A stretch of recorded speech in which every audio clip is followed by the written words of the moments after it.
ҳукумати кишвар баҳри солимии аҳолӣ дар самти пешгирии бемориҳои сироятӣ ва мубориза бо коронавирус тадбирҳои сарибахтиро амалӣ менамояд.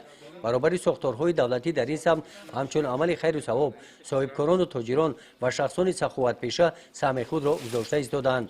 рӯзи 9 апрел бо иқдоми соҳибкорони маҳаллӣ аз маркази вилояти хатлон ба соҳаи тандурустии 25 шаҳру ноҳияҳои вилоят аз ҷумла ба ноҳияи восе маводи доруворӣ ва лавозимоти зарурии тиббӣ аз қабили ҳароратсанҷ, дастпӯшаки тиббӣ, антисептикҳо, маводи шустушӯӣ, либосҳои муҳофизатӣ ҷамъ 39 номгӯ барои расонидани кӯмак ба ноҳияи восе расонида шуд. ва аз номи ҳамаи коллективи кормандони тибби ноҳияи восе ба оилаи соҳибкор соҳиби вафо миннатдории худро баён мекунем ки дар рӯзҳое ки барои тоҷикистон ин вабо асар кардааст чунин ёриҳоро пешкаш намуданд. мо ба чунин ёриҳо ниёз дорем.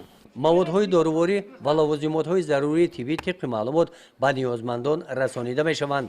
дар самти мубориза бо коронавирус аз ҷониби соҳибкорон ин нахустин кӯмаки хайриявӣ дар ноҳияи восе ба қайд гирифта шуд.